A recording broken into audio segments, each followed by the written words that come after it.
નમસ્કાર વિદ્યાર્થી મિત્રો, આજે આપણે સમસ્થિતિમાન પૃષ્ઠ વિશે ચર્ચા કરીશું.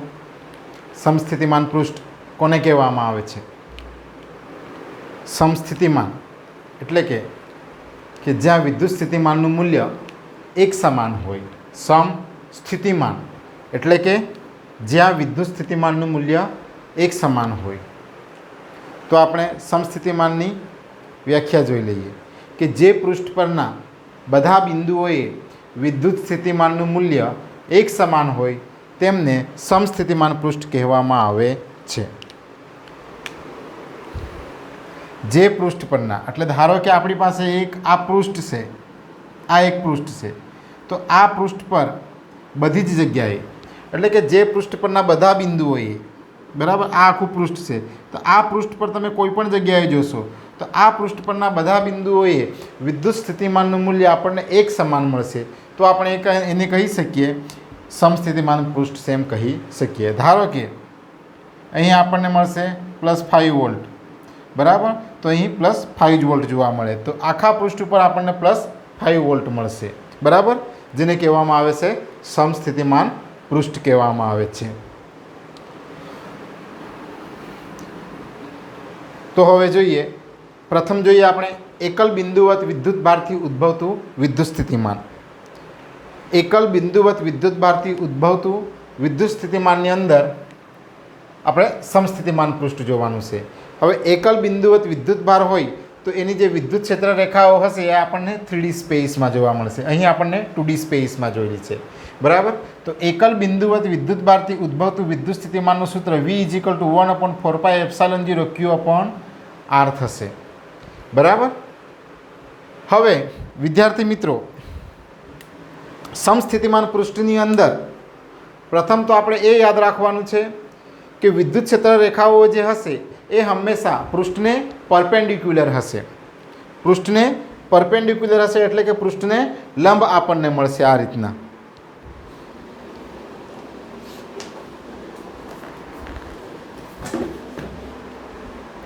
આ ધારો કે આપણી પાસે એક પૃષ્ઠ છે, આ,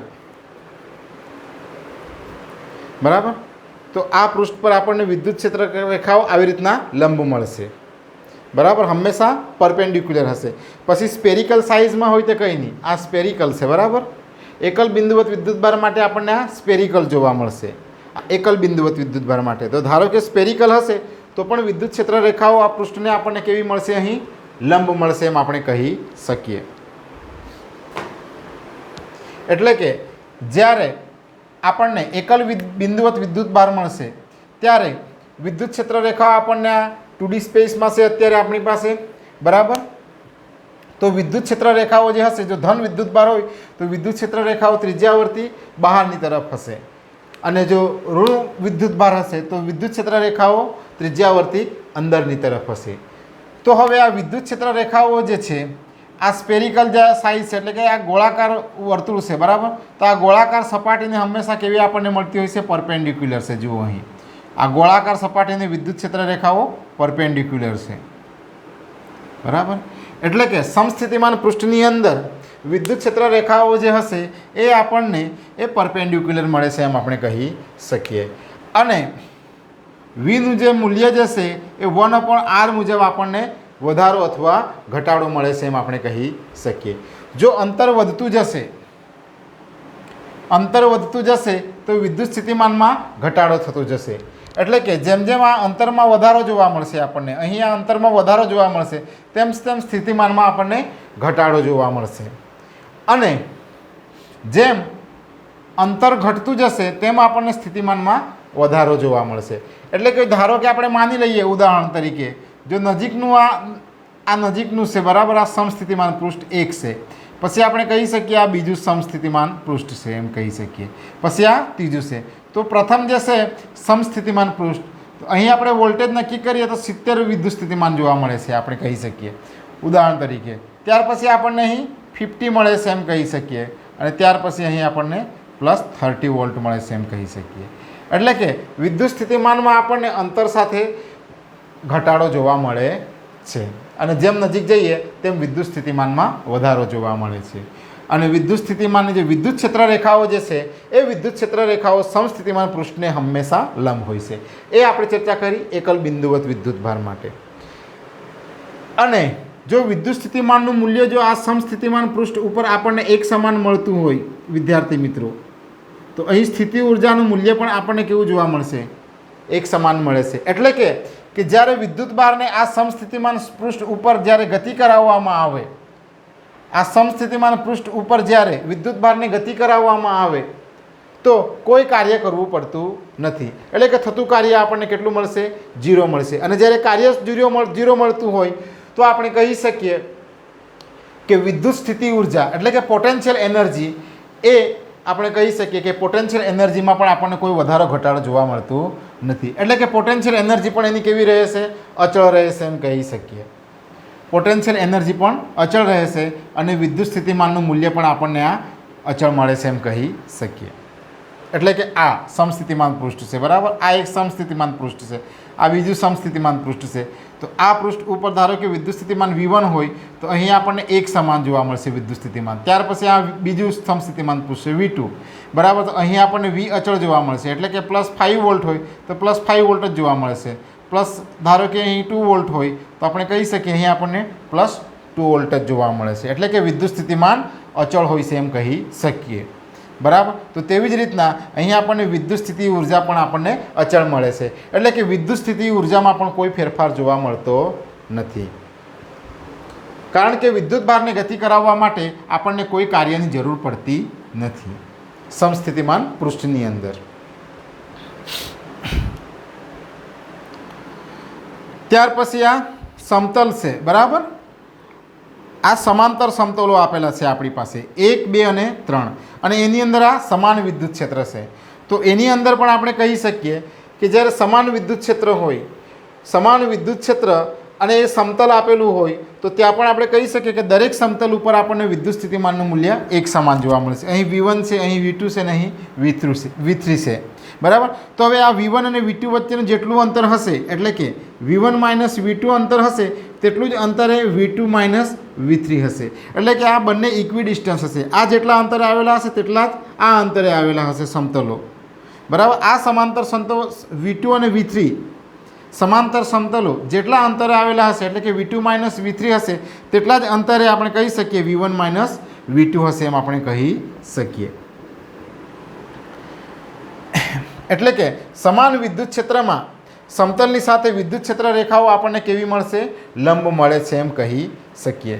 એટલે કે V1 is greater than V2 is greater than V3 મળે છે, બરાબર. હવે ધારો કે આપણે એક ઉદાહરણ તરીકે લઈ લઈએ કે આ સમસ્થિતિમાન પૃષ્ઠ છે, બરાબર. વિદ્યુત ક્ષેત્ર રેખાઓ આ બહારની તરફ જતી છે એમ કહી શકીએ. હવે જ્યારે સમસ્થિતિમાન પૃષ્ઠ લઈ લઈએ, આ એક છે પૃષ્ઠ, ત્યાર પછી એક બીજું પૃષ્ઠ લઈ લઈએ, બરાબર. ત્યાર પછી એક આપણે ત્રીજું પૃષ્ઠ લઈ લઈએ, બરાબર. અને એક આ ચોથું પૃષ્ઠ લઈ લઈએ. ધારો કે સમસ્થિતિમાન પૃષ્ઠ ઉપર અહીં એક આપણી પાસે એક વિદ્યુતભાર આવેલો છે. જો આ વિદ્યુતભારને આપણે I2F લાવવાનું હોય તો આપણને કોઈ કાર્ય કરવા પડતું નથી, કારણ કે આ કેવું પૃષ્ઠ છે? સમસ્થિતિમાન પૃષ્ઠ છે. માની લઈએ કે અહીં આ એક વિદ્યુતભાર આવેલો છે. આ વિદ્યુતભારને આપણે અહીં લાવવો હોય, I2F લાવવો હોય તો આપણને કંઈ કોઈ કાર્ય કરવા પડતું નથી. હવે કાર્ય કરવા પડતું નથી એટલે આપણે કહી શકીએ કે WIF ઇક્વલ ટુ આપણને 0 મળશે, કારણ કે વર્ક ડન કેટલું જોવા મળતું છે? 0 જોવા મળતું છે સમસ્થિતિમાન પૃષ્ઠ ઉપર. પરંતુ જ્યારે અહીં વિદ્યુતભાર આવેલો હોય I પાસે અને જો આપણે અહીં F ઉપર લાવવાનું હોય એટલે કે બીજા ઉપરથી, બીજા સમસ્થિતિમાન પૃષ્ઠ ઉપરથી આપણે ચોથા સમસ્થિતિમાન પૃષ્ઠ ઉપર લાવવાનું હોય તો આપણને વિદ્યુત ક્ષેત્રની વિરુદ્ધમાં કાર્ય કરવું પડતું હોય છે. અને જ્યારે વિદ્યુત ક્ષેત્રની વિરુદ્ધમાં કાર્ય કરવું પડતું હોય તો જેટલું કાર્ય કરીએ તેટલા એના સ્થિતિમાનમાં વધારો થતો હોય છે. અને એ આપણને એમ જેટલું કાર્ય કરીશું તેટલું એની સ્થિતિ ઉર્જામાં આપણને વધારો જોવા મળતો હોય છે. જેટલું કાર્ય કરીશું તેટલું એની સ્થિતિ ઉર્જામાં આપણને વધારો જોવા મળતો હોય છે, બરાબર. તો આ વાત થઈ કે સમસ્થિતિમાન પૃષ્ઠ ઉપર વિદ્યુતભારને એક જગ્યાએથી બીજી જગ્યાએ લઈ જવા માટે આપણને કાર્ય કરવું પડતું નથી. અને જ્યારે એક જગ્યાએથી બીજી જગ્યાએ લઈ જવામાં આવે તો એની સ્થિતિ ઉર્જામાં આપણને વધારો જોવા મળે છે. માની લઈએ કે આ સમસ્થિતિમાન પૃષ્ઠ છે આપણી પાસે, આ વિદ્યુત ક્ષેત્ર રેખાઓ આને લંબ છે, બરાબર. અને જો આપણે આ પૃષ્ઠને પરથી એ થી બી સુધીમાં જો એને લઈ જવામાં આવે, એ થી બી સુધીમાં, તો શરૂઆતમાં અહીં વીએ પોટેન્શિયલ છે ને અહીં આપણને વીબી જોવા મળે છે. હવે Q0 આપણે ટેસ્ટ ચાર્જ લેવામાં આવે તો વિદ્યુત સ્થિતિમાનની વ્યાખ્યા ઉપરથી આપણે કહી શકીએ વીએ માઇનસ વીબી બરાબર W A B upon Q0 મળશે. એટલે કે ડબલ્યુ એ બી બરાબર વીએ માઇનસ વીબી ગુણ્યા Q0. એટલે કે એકમધન વિદ્યુત ભારને અનંત અંતરેથી વિદ્યુત ક્ષેત્રમાંના આપેલા બિંદુએ લાવતા વિદ્યુત ક્ષેત્રની વિરુદ્ધમાં કરવા પડતા કાર્યને તે બિંદુ પાસેનું વિદ્યુત સ્થિતિમાન કહેવામાં આવે છે. એટલે કે આપણી પાસે વિદ્યુત સ્થિતિમાનની વ્યાખ્યાનું ઇક્વેશન છે આપણી પાસે V = W/Q, બરાબર, જેના ઉપરથી આપણે આ લખેલું છે. હવે આપણે કહી શકીએ કે સમસ્થિતિમાન પૃષ્ઠ છે. સમસ્થિતિમાન પૃષ્ઠ હોવાથી વિદ્યુત ભારને એ થી બી સુધી લઈ જવા માટે આપણે કોઈ કાર્ય કરવું પડતું નથી. હવે જો કાર્ય કરવું પડતું ન હોય તો વીએ માઇનસ વીબી ઇક્વલ ટુ આપણે શું કહી શકીએ 0. એટલે કે વીએ બરાબર વીબી થશે અને વીએ બરાબર વીબી આ ઇક્વેશનમાં મૂકવામાં આવે તો આપણને મળશે ડબલ્યુ એ બી બરાબર વીએ માઇનસ વીએ અને Q0.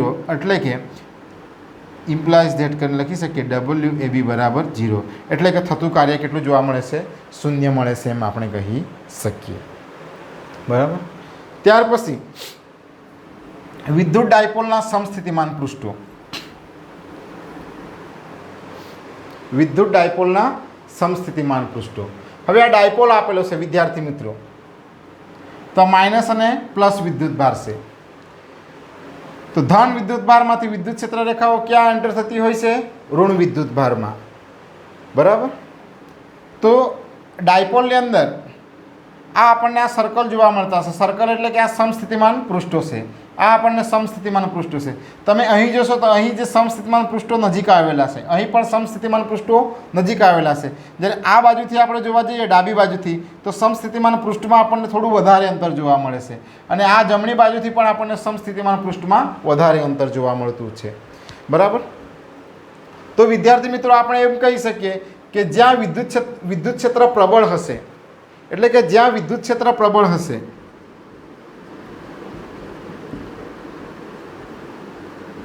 વિદ્યુત ક્ષેત્ર પ્રબળ હશે ત્યાં સમસ્થિતિમાન પૃષ્ઠો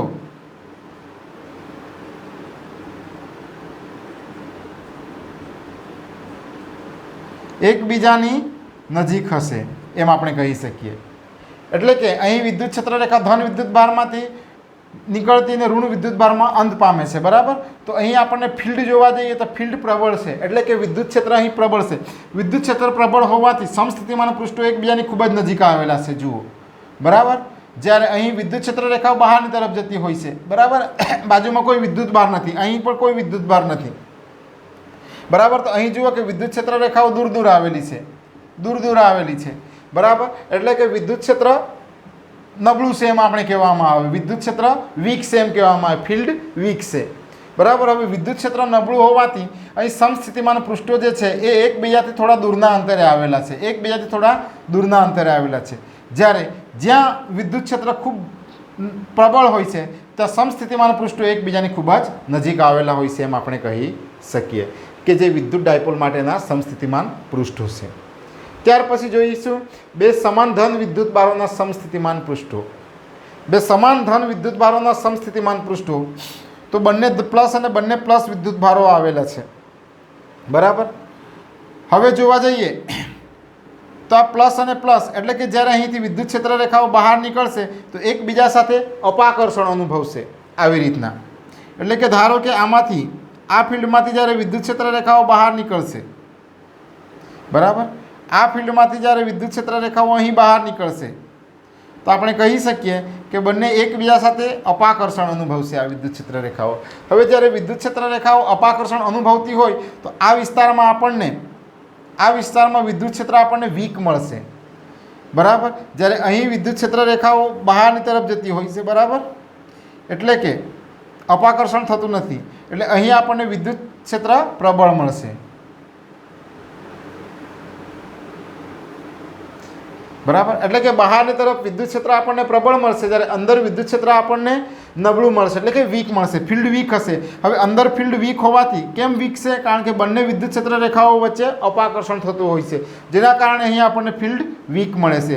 હવે ફિલ્ડ વીક હોવાથી આ જે સમસ્થિતિમાન પૃષ્ઠો જે આવેલા છે એકબીજાથી થોડા દૂરના અંતરે આવેલા છે, જ્યારે બહારની તરફ એટલે કે આ ડાબી બાજુથી અને અહીં જમણી બાજુથી સમસ્થિતિમાન પૃષ્ઠો એકબીજાની ખૂબ જ નજીક આવેલા છે. શા માટે?